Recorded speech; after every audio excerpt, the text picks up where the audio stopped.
तब तक ही वह उस ज्ञान का उपयोग कर पाएगा, अन्यथा रणभूमि में, बीच रणभूमि में वह ज्ञान उसे धोखा दे जाएगा। गुरु ने जब उससे अंगूठा मांगा तो अंगूठा देना ना देना एकलव्य के हाथ में था, बिल्कुल सही बात है। लेकिन उसे इस बात का ज्ञान था कि अगर मैं अंगूठा नहीं दूंगा तो जो भी विद्या मैंने इनसे सीखी है वो विद्या मेरे कभी भी काम नहीं आएगी। रणभूमि में जब मुझे जरूरत पड़ेगी वो विद्या फेल हो चुकी होगी, उसका कोई यूज नहीं होगा, वो सिर्फ एक नॉर्मल शब्द रह जाएंगे, वो मंत्र नहीं बन पाएंगे। तो आज की इस वीडियो में हम बहुत सारे टॉपिक्स को कवर करने वाले हैं जो कि बहुत महत्वपूर्ण हैं। अगर आप अपना ग्रोथ चाहते हैं, आध्यात्मिक या मानसिक ग्रोथ अगर आप चाहते हैं तो आपको बहुत ज़रूरी है समझना। और लोगों के मन में बहुत सारे कन्फ्यूजन्स हैं, तो उन्हीं सभी कन्फ्यूजन्स को दूर करने का मैं प्रयास करूँगा। तो क्या आपके साथ भी ऐसा हुआ है कि आप कई प्रकार के बाबाओं के पास या सो कॉल्ड स्पिरिचुअल टीचर्स के पास जाकर थक चुके हैं, लेकिन आपको कोई समाधान नज़र नहीं आया, आपके जीवन में कोई परिवर्तन नहीं हुआ? तो उसका क्या कारण है? आपने संदीप महेश्वरी के 100 वीडियो देख लिया, आचार्य प्रशांत के वीडियोस आप निरंतर देख रहे हैं, 1-2 साल हो गए, लेकिन कोई हैप्पीनेस नहीं आ रही, कोई सेटिस्फैक्शन आपके अंदर नहीं आ रहा। क्यों? वाई? तो इसी का थोड़ा डिटेल में जानने का प्रयास करते हैं ताकि आपके मन में कोई भी कन्फ्यूज़न ना बचे। अब कुछ लोग इस वीडियो को आधा सुनेंगे फिर बोलेंगे कि मैंने ये चीज़ बताई नहीं, तो कृपया वीडियो को पूरा सुनें, तभी जो पूरा कंक्लूज़न आएगा उसको आप समझ पाएंगे।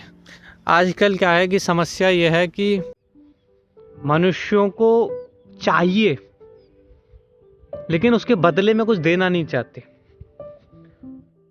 तो मैं प्रकृति का एक नियम आपके सामने बोलता हूँ, उसके बाद मैं उस नियम को समझाऊंगा। प्रकृति का नियम यह है कि जो चीज़ आपको चाहिए और जिस अनुपात में चाहिए उस अनुपात में आपको उस चीज़ की कीमत देनी पड़ेगी। जिस अनुपात में आप उस चीज की कीमत अदा करोगे, किसको?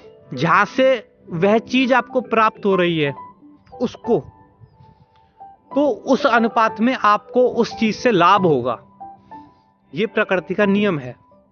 अब इसे बहुत ज्यादा डिटेल में मैं एक्सप्लेन करूंगा ताकि कोई कंफ्यूजन ना बचे। आपको चोरी करना सीखना है, डकैती डालना सीखना है, तो आपको चोर डकैत इनकी सेवा करनी पड़ेगी, इनके संरक्षण में रहना पड़ेगा। तब यह आपको वो गुरु मंत्र देंगे जिससे आप चोरी डकैती, जिस स्तर का वो चोर या डकैत होगा उस स्तर तक आपको ले जा सकता है उस क्षेत्र में। उसी प्रकार से आपको ज्ञान चाहिए जिससे आपका विकास हो, आपका आंतरिक विकास हो, आपको सेटिस्फैक्शन मिले, उसका प्रैक्टिकली कुछ यूज हो, ऐसा ज्ञान आपको चाहिए। तो फोकट में नहीं मिल सकता, आपको उसकी कुछ कीमत अदा करनी पड़ेगी, और जितनी कीमत आप अदा करेंगे उतना ही आपको उसका बेनिफिट होगा। कम कीमत अदा करेंगे तो कम बेनिफिट होगा, ज़्यादा कीमत अदा करेंगे तो ज़्यादा बेनिफिट होगा, बहुत ज़्यादा कीमत अदा करेंगे उसके लिए तो बहुत ज़्यादा बेनिफिट होगा। ये नियम है। और कुछ भी अदा नहीं करेंगे कि फ्री में हमें तो फायदा हो जाए, लेकिन उसके लिए हमें कुछ देना ना पड़े, तो आपको कुछ नहीं मिलेगा, आपके हाथ कुछ नहीं लगेगा। लेकिन ऐसा क्यों? क्या कारण है इसका? जानिए। अगर विश्वास मानिए, अगर वह गुरु मंत्र, एग्जैक्ट गुरु मंत्र जो आपको चाहिए वो भी आपको मिल जाए, तब भी उससे कुछ फायदा आपको प्राप्त नहीं होगा। ये फैक्ट है। मतलब मान के चलिए कि आपको जीवन में कुछ चाहिए, चाहे खुशी चाहिए, पैसा चाहिए, जो भी कुछ भी चाहिए, ठीक है, कुछ भी चाहिए, एनीथिंग, तो आप उसके लिए कुछ अदा करना नहीं चाहते, कुछ देना नहीं चाहते उसके बदले में, तो वो चीज सामने वाला अगर आपको नहीं देगा, भाई आप अगर उसके बदले में कुछ नहीं दोगे उसे, तो जाहिर सी बात है वो आपको क्यों देगा उस ज्ञान को। अब यहाँ पे दूसरी चीज ये हो सकती है कि आप उससे ना लेके जिस व्यक्ति ने उस व्यक्ति को कुछ देकर वह गुरु मंत्र प्राप्त किया हो, उस व्यक्ति तक पहुंचकर आप वो लेने का प्रयास कर सकते हैं। आप उस चीज को लेने का प्रयास कर सकते हैं फ्री में, फोकट में। तो आपको लगेगा अरे यार वही चीज तो है जो उसने इसे बताई थी, अब मैं इससे ले लेता हूं ना, डायरेक्ट उससे क्यों लूं, पैसे में दे रहा है तो आप सोचते हैं कि मैंने वही चीज मिल तो गई फ्री में, क्या दिक्कत है। आप चतुर समझने लग जाते हैं अपने आप को। लेकिन विश्वास मानिए, वह वर्ड्स तो आपको पता लग गए, वह पूरा मंत्र आपको एज इट इज पता लग गया, लेकिन उससे आपको फायदा नहीं हो सकता। करके देख लेना, प्रैक्टिकली करके देख लेना।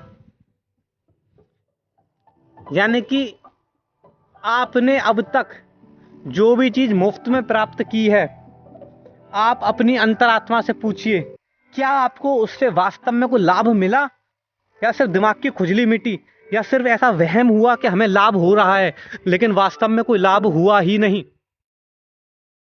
यह प्रश्न अपनी अंतरात्मा से करिए, उत्तर आपको मिल जाएगा। अब एक वैदिक एग्जाम्पल देता हूं आपको। पुराने जमाने में क्या होता था, हमारे जो पुराने ऋषि वगैरह होते थे उनके पास ज्ञान होता था, और अलग अलग ऋषियों के पास अलग अलग प्रकार की विद्याओं में महारत होती थी। किसी को धनुर्विद्या सीखनी है तो फलाने ऋषि के पास जाएगा, उनके पास धनुर्विद्या का बहुत बेहतरीन ज्ञान है। किसी को और प्रकार की कोई शस्त्र की विद्या चाहिए तो उसके पास जाएगा। किन्हीं को भैया सट्टा जुए की विद्या सीखनी है तो वो शकुनी के पास जाएगा। वो द्रोणाचार्य के पास थोड़ी जाएगा सट्टे की विद्या सीखने, जुए की विद्या सीखने, क्योंकि सट्टे में महारत किसको हासिल है, शकुनी को। आई बात समझ में। तो जिस चीज में जिस व्यक्ति को महारत हासिल थी, तो जिस व्यक्ति को जिस भी प्रकार की विद्या सीखनी है तो उस पर्टिकुलर व्यक्ति के पास जाता था। ये बात होगी क्लियर।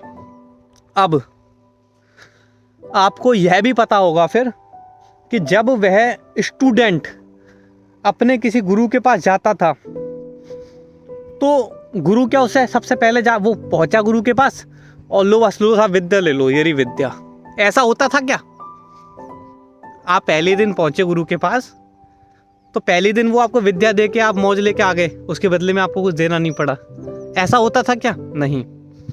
होता क्या था, वो गुरु के पास रहता था, कई वर्षों तक गुरु की सेवा करता था। गुरु ने बोला कि झाड़ू लगा तो वो झाड़ू लगाता था, क्योंकि उसे पता था मैं जितनी ज़्यादा गुरु की सेवा करूँगा उतना ज़्यादा मुझे बेनिफिट प्राप्त होगा गुरु से, उतना ज़्यादा मुझे गुरु की शक्ति प्राप्त होगी और वो विद्या को मैं सही से यूटिलाइज कर पाऊंगा।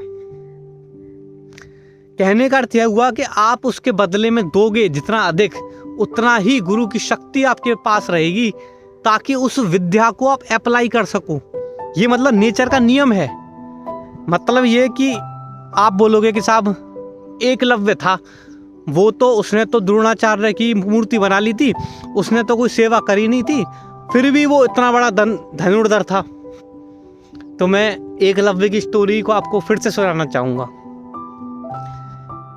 एकलव्य ने जंगल में एकांत में द्रोणाचार्य की मूर्ति बना ली थी।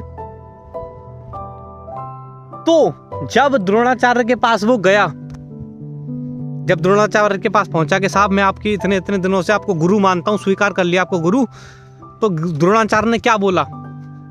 क्या द्रोणाचार्य ने यह बोला कि अरे अरे अच्छी बात है, बढ़िया बढ़िया बढ़िया, कोई दिक्कत नहीं है, तुम्हें जो है मिल जाएगी शिक्षा, तुम्हें जो है गेन होगा, जो विद्या तुम्हें मिल जाएगी? नहीं। द्रोणाचार्य ने बोला अच्छा बेटा, तूने मेरे बिना आज्ञा के मुझसे ज्ञान प्राप्त करने की कोशिश करी, तो अब तुझे उसकी गुरु दीक्षा देनी पड़ेगी बेटा, अगर तू चाहता है कि वह ज्ञान तेरे वास्तव में काम आए। यानी कि भले ही उसने वो पर्टिकुलर मंत्र सीख लिए हो, जिस पर्टिकुलर मंत्र से वो पर्टिकुलर हथियार बन जाए, वह पर्टिकुलर तीर जिससे उतना संहार या सर्वनाश या वो चीज प्रकट हो, जो उस पर्टिकुलर अस्त्र से होनी चाहिए। तो उसके लिए क्या है कि जिस व्यक्ति से आपने वह मंत्र प्राप्त किया है, जिस व्यक्ति से आपने वह सीखी है वह चीज, जब तक उसका हाथ आपके ऊपर नहीं होगा तब तक वो चीज काम नहीं करेगी। उसका सबसे बड़ा उदाहरण ये है कि एकलव्य को भी अपना गुरु ने जो मांगा, उसे अंगूठा मांग लिया गुरु ने कि भाई तू अंगूठा दे मुझे, तो एकलव्य को देना पड़ेगा। आप क्या सोच रहे हो कि एकलव्य को इसलिए देना पड़ा कि उसने साहब भोला था, एकलव्य तो भोला आदमी था और वो चाहता तो नहीं देता। गुरु ने जब उससे अंगूठा मांगा तो अंगूठा देना ना देना एकलव्य के हाथ में था, बिल्कुल सही बात है। लेकिन उसे इस बात का ज्ञान था कि अगर मैं अंगूठा नहीं दूंगा तो जो भी विद्या मैंने इनसे सीखी है वो विद्या मेरे कभी भी काम नहीं आएगी। रणभूमि में जब मुझे जरूरत पड़ेगी वो विद्या फेल हो चुकी होगी, उसका कोई यूज नहीं होगा, वो सिर्फ एक नॉर्मल शब्द रह जाएंगे, वो मंत्र नहीं बन पाएंगे। इसलिए उसको इस चीज का ज्ञान था, इसलिए गुरु ने जो कुछ मांगा उसने दिया। और यही नियम है। आपने सुना होगा कि कर्ण को श्राप मिला था कि तू बीच युद्ध में अपनी शक्ति भूल जाएगा। कैसे कैसे संभव हुआ? क्योंकि आप क्या सोच रहे हो, आपने एक बार किसी को धोखा दे के सीख लिया, कुछ भी कोई ज्ञान आपने ले लिया तो अब वो आपका हो गया। नेचर जो है हर चीज पर कंट्रोल रखती है। नेचर को पता है कि इस व्यक्ति को कुछ नहीं आता था, इसने अपने गुरु से, अपने पूज्य गुरु से यह चीज का ज्ञान लिया और अब वो अपने आप को ज्यादा बड़ा महारथी समझ रहा है। तो नेचर को पता है कि इस व्यक्ति ने इसे ज्ञान दिया है, तो जब तक उसकी मर्जी रहेगी, जब तक उसके लिए वो ज्ञान काम करेगा। ऐसा नहीं कि विशेष रूप से उस गुरु कोई ऐसा जादू टोना कर देगा कि भैया तेरी शक्ति विफल हो जाएगी। ये गुरु का काम नहीं है, ये प्रकृति का काम है। इस चीज का ध्यान रखना कि जिस व्यक्ति ने जहां से भी जो कुछ भी लिया, जब तक उस व्यक्ति का उसमें मनोरथ है, उस व्यक्ति की राजी है कि हाँ तू इस ज्ञान का इस्तेमाल कर सकता है, खुश है वो है उस पर्टिकुलर व्यक्ति से, तब तक ही वह उस ज्ञान का उपयोग कर पाएगा। अन्यथा रणभूमि में, बीच रणभूमि में वह ज्ञान उसे धोखा दे जाएगा। यह सत्य है मित्रों। और आप चाहते हो आपको फ्री में मिले? फ्री में किसी को कुछ नहीं मिलता। मिल भी जाए ना, मतलब वो एज इट इज वो चीज़ आपको सुनाई दे जाए कानों में, आप उसे अप्लाई करना भी चालू कर दो, फिर भी वो आपके लिए काम नहीं करेगी, क्योंकि आपने उसके लिए कुछ भी भुगतान नहीं किया। उस व्यक्ति को, जिस व्यक्ति ने अपने पूरे संघर्ष से उस ज्ञान को अर्जित किया था, उसका भुगतान आपने नहीं किया, आपकी नीयत साफ नहीं है। इस कारण से फ्री में कुछ नहीं मिलता। भुगतान किया लेकिन बहुत कम किया, तो उसी अनुपात में उसका फायदा भी बहुत कम होगा। ये नियम है। आप मेरी बात छोड़िए, आप इसको कहीं भी अप्लाई कर लीजिए और रिजल्ट देख लीजिए कि आपको उससे कुछ प्राप्त हुआ वास्तव में। उत्तर आपको मिल जाएगा। अर्जुन ने और बाकी जो भी लोग हुआ करते थे, जो गुरु की मर्जी से उनके पास जाते थे और गुरु की आज्ञा का पालन करते थे और गुरु की सेवा करते थे, उनके लिए विद्या कभी विफल नहीं हुई। उनके लिए विद्या कभी विफल नहीं हुई, कभी उनकी विद्या ने उन्हें धोखा नहीं दिया। लेकिन जो चतुर चालाक बने, जो गुरु की बिना मर्जी के ही गुरु से विद्या तो लेना चाहते थे लेकिन बदले में कुछ देना नहीं चाहते थे, या गुरु के आज्ञा की अवहेलना उन्होंने की। गुरु ने ऐसा बोला ऐसा नहीं हो सकता, उन्होंने बोला ऐसा हो सकता है, गुरु की आज्ञा की अवहेलना करी, उनको बीच रणभूमि में विद्या भूल गए। तो ऐसी विद्या किस काम की जो बीच रणभूमि में आप भूल जाएं, उसको आप इस्तेमाल ही ना कर सकें, कोई काम की नहीं। तो यह सिद्धांत देखो, आपको जिससे भी जो भी सीखना है, लाइक ऐसा नहीं मेरे से कुछ सीखना है, आपको मेरे से कुछ सीखना है, संदीप महेश्वरी से कुछ सीखना है, आचार्य प्रशांत से कुछ सीखना है, किसी से कुछ भी सीखना है, सबसे पहले तो अपने मन में क्लियर कर लो। अभी मैंने कम्युनिटी में पोस्ट डाला कि भाई कितने लोग मानते हैं कि मेरी चेतना का स्तर उनसे ऊंचा है या नीचा है या बराबर का है या सबका बराबर ही होता है। तो उसमें बहुत लोगों को कन्फ्यूज़न है, कोई कह रहा है सब बराबर है, कोई कह रहा है नीचा, कोई कह रहा है सब ऊंचा है, कोई कह रहा है, अलग अलग प्रकार के लोगों के मत हैं। अब इसमें आप एक बात समझ लीजिए, जिन्होंने लिखा ऊंचा है, चाणक्य तिवारी की चेतना का स्तर हमसे ऊंचा है, उनको ही चाणक्य तिवारी से कुछ थोड़ा % लाभ मिल सकता है। मतलब उनके लिए लाभ की संभावना खुल गई, मतलब उससे पहले तो उन्हें लाभ मिलेगा ही नहीं। क्योंकि अगर मैं मानता हूँ कि इस फलाने व्यक्ति का चेतना का स्तर मेरे से कम है, भैया उसका चेतना का स्तर तुमसे कम है तो तुम्हारी चेतना का स्तर वो कैसे बढ़ा देगा? Common logic, common sense. तो जिन लोगों ने लिखा कि चाणक्य तिवारी की चेतना का स्तर हमसे ऊंचा है, सिर्फ उन्हीं को चाणक्य तिवारी से चेतना वृद्धि का लाभ संभव है। अब मैं ये नहीं कह रहा कि भाई आप मेरे पास जाओ, आप किसी भी व्यक्ति के पास जाओ, पहले चुनाव कर लो ढंग से कि हमें संदीप माहेश्वरी से कुछ सीखना है, कि आचार्य प्रशांत से कुछ सीखना है, कि हितेश साक्य से कुछ सीखना है, कि चाणक्य तिवारी से कुछ सीखना है, कि शशांक सखा से कुछ सीखना है। जब आपने फैसला कर लिया, उसको चुन लिया, तो आप देने के लिए तैयार हो जाइए।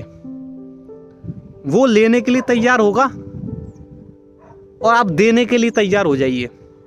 जब आप देने के लिए तैयार होंगे तभी आपको बदले में कुछ मिल सकता है।